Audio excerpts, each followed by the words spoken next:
এবার ভয়ানক গতিতে এগিয়ে আসছে ভারী বৃষ্টি। গত কয়েকদিন ধরে অসাদিশা গরম থাকলেও এবার কিন্তু আবহাওয়ার পরিবর্তন ঘটতে চলেছে বাংলার বুকে। কিন্তু ঠিক কোন এলাকায় আবহাওয়ার পরিবর্তন ঘটবে এবং কোন দিকেই বা ভারী বৃষ্টি হবে তা নিয়ে এই ভিডিওতে আপনাদেরকে বিস্তারিতভাবে জানিয়ে দেব। আপনি ভিডিওটি অবশ্যই শেষ পর্যন্ত দেখবেন। ভিডিওটি ভালো লাগলে একটি লাইক করবেন, আর এইরকমই লেটেস্ট ও হেল্পফুল ভিডিওগুলি সবার প্রথম দেখার জন্য আমাদের চ্যানেলটিকে সাবস্ক্রাইব করে পাশের বেল আইকনটি বাজিয়ে দেবেন। চলুন এক নজরে দেখে নেওয়া যাক। এপ্রিলের শুরুতেই চড়চড় করে বাড়ছে পারদ। মে জুন মাসে গরম আরও মারাত্মক রূপ নেবে বলে আভাস দিয়েছে আবহাওয়া দপ্তর। আর এই তীব্র গরমে স্বস্তি পেতে অনেকে এবার এয়ার কন্ডিশন কেনার পরিকল্পনা করছেন। গ্রাহকদের পকেটের কথা ভেবেই জনপ্রিয় ই কমার্স সাইট নিয়ে এসেছে দারুণ দারুণ সুযোগ।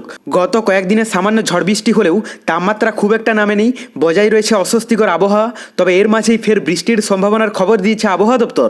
আবহাওয়ার এই হঠাৎ পরিবর্তনে একদিকে যেমন মিলবে স্বস্তি, তেমনই ঝড় বৃষ্টির কারণে সতর্ক থাকার পরামর্শ দেওয়া হয়েছে। সোমবার থেকে দক্ষিণবঙ্গে তাপমাত্রা আরও বাড়তে পারে। পশ্চিম মেদিনীপুর, ঝাড়গ্রাম, পুরুলিয়া, বাঁকুড়া এবং পশ্চিম বর্ধমানে গরম ও অস্বস্তির জন্য সতর্কতা জারি করা হয়েছে। আগামী 5 দিনে তাপমাত্রা 3 থেকে 5 ডিগ্রি পর্যন্ত বাড়তে পারে। তবে উত্তরবঙ্গে আবহাওয়ার চিত্রটা সম্পূর্ণই ভিন্ন। আগামী 7 দিনে তাপমাত্রার বড় পরিবর্তন হবে না। বেশ কিছু জেলায় ঘন্টায় 40 থেকে 50 কিলোমিটার বেগে ঝড়ো হাওয়া বইতে পারে। পাশাপাশি বজ্র বিদ্যুৎ সহ বৃষ্টির সম্ভাবনাও রয়েছে। এই বৃষ্টির কারণে উত্তরবঙ্গের তাপমাত্রা খুব একটা বাড়বে না এবং আবহাওয়া মোটামুটি স্বস্তিদায়ক থাকবে। তো এরপর আমরা যদি লাইভে আপডেটটা দেখে নিই, প্রথমে আমরা যদি আজ সকালের দিকে পশ্চিমবঙ্গের দক্ষিণবঙ্গের এলাকাগুলোর কথা বলি, তো এখানে কলকাতা থেকে শুরু করে হাবড়া, হুগলি, কৃষ্ণনগর, বোলপুর, বহরমপুর, মুর্শিদাবাদ, এদিকে আসানসোল, পুরুলিয়া, বাঁকুড়া, জামশেদপুর, চাকুলিয়া, খড়গপুর, মেদিনীপুর, মোটামুটি দক্ষিণবঙ্গের সমস্ত এলাকার আবহাওয়া পরিষ্কারই দেখতে পাওয়া যাচ্ছে। সকালের দিকটাতে কোথাও বৃষ্টির সম্ভাবনা নেই। কিন্তু আমরা যদি উত্তরবঙ্গের আপডেটটা দেখে নিই, তো এখানে দার্জিলিং থেকে শুরু করে কালিম্পং, কার্শিয়ং, আলিপুরদুয়ার, কোচবিহার, জলপাইগুড়ির আকাশ কিন্তু পরিষ্কারই দেখতে পাওয়া যাচ্ছে। এখানেও কিন্তু বৃষ্টির সম্ভাবনা নেই। কোচবিহারের এলাকাগুলোতে হালকা ইফেক্ট থাকতে পারে, যদিও পরিমাণে অনেকটাই কম ইফেক্ট পড়বে।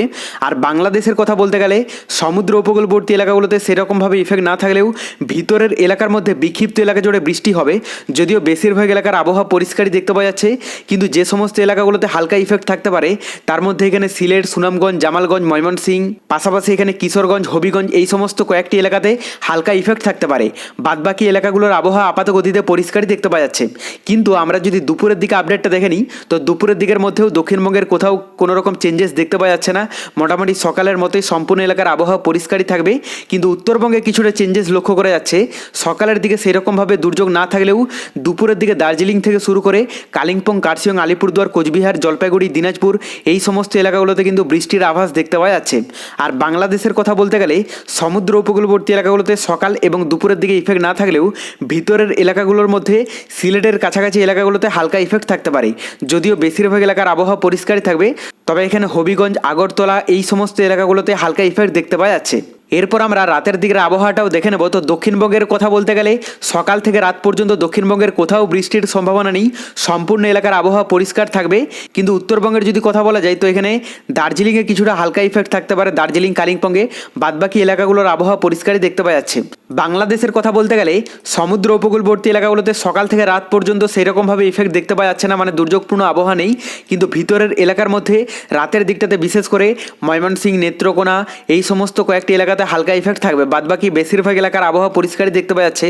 দেখুন, এই মুহূর্তে আমরা যদি বঙ্গোপসাগরের আবহাওয়াটা দেখি, তো বঙ্গোপসাগরে সেই রকমভাবে নতুন কোনো দুর্যোগ বা সিস্টেম নেই, কিন্তু মেঘের স্পট পড়তে দেখতে পাওয়া যাচ্ছে এবং এর ইফেক্টটা বিশেষ করে বাংলাদেশের দিকেই কিন্তু ঢুকছে। যার ফলে সমুদ্র উপকূলবর্তী এলাকাগুলোতে সেই রকমভাবে বৃষ্টির সম্ভাবনা না থাকলেও হালকা মেঘলা আকাশ থাকতে পারে। তবে ভিতরের এলাকার মধ্যে সিলেটের কাছাকাছি এলাকাগুলোতে কিন্তু হালকা বৃষ্টির সম্ভাবনা দেখা যাচ্ছে। বাদবাকি বেশিরভাগ এলাকার আবহাওয়া পরিষ্কার থাকবে। এখানে দক্ষিণবঙ্গের কোথাও সেরকমভাবে বৃষ্টির সম্ভাবনা থাকবে না এবং উত্তরবঙ্গে হালকা ইফেক্ট থাকতে পারে। তবে পরবর্তীতে বঙ্গোপসাগরে নতুন কোনো দুর্যোগের আভাস পেলে অবশ্যই আপনাদেরকে লাইভে জানিয়ে দেবো। এরপর আমরা তাপমাত্রাটা দেখে নেব যে তাপমাত্রায় কতটা কি চেঞ্জেস লক্ষ্য করা যাচ্ছে। কারণ গত কয়েকদিন ধরে পশ্চিমবঙ্গ সহ বাংলাদেশের বেশিরভাগ এলাকাতে ভালোই অস্বস্তি ভাব দেখা যাচ্ছে। তো এখানে যা দেখতে পাওয়া যাচ্ছে তাতে কলকাতাতে 38 ডিগ্রিতে চলে যাবে, মানে ভালোই কিন্তু গরম অনুভূত হবে। এবং বাদবাকি দক্ষিণবঙ্গের বেশিরভাগ এলাকার তাপমাত্রা থাকতে পারে 35-36 ডিগ্রির মধ্যে। পাশাপাশি আমরা যদি উত্তরবঙ্গের আপডেটটা দেখে নিই, তো এখানে দার্জিলিংয়ে 23 ডিগ্রি দেখতে পাওয়া যাচ্ছে। পাশাপাশি কালিম্পং কার্শিয়ংয়ে 24 ডিগ্রি থাকবে। আর এদিকে জলপাইগুড়ি আলিপুরদুয়ার কোচবিহারের তাপমাত্রা থাকতে পারে 28-29 ডিগ্রির মধ্যে। বাংলাদেশের কথা বলতে গেলে সমুদ্র উপকূলবর্তী এলাকা এবং ভিতরের এলাকার মধ্যে অধিকাংশ এলাকার তাপমাত্রা থাকতে পারে 27 ডিগ্রি থেকে শুরু করে 28-29 ডিগ্রি পর্যন্ত। তবে এক্ষেত্রে ঢাকাতে একটু বেশি থাকবে 34 ডিগ্রি সেলসিয়াস এবং সমুদ্র উপকূলবর্তী এলাকাগুলোতেও 31-32 ডিগ্রির মধ্যে দেখতে পাওয়া যাচ্ছে।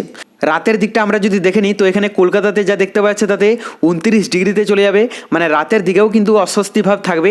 পাশাপাশি দক্ষিণবঙ্গের বেশিরভাগ এলাকার তাপমাত্রা থাকতে পারে 28-29 ডিগ্রির মধ্যে। আর এদিকে উত্তরবঙ্গের যদি আপডেটটা দেখা যায়, দার্জিলিংয়ে মোটামুটি 15 ডিগ্রি দেখতে পাওয়া যাচ্ছে, পাশাপাশি কালিম্পং কার্শিয়ংয়ে 17 ডিগ্রি থাকবে। আর এদিকে জলপাইগুড়ি আলিপুরদুয়ার কোচবিহারের তাপমাত্রা থাকতে পারে 23-24 ডিগ্রির মধ্যে।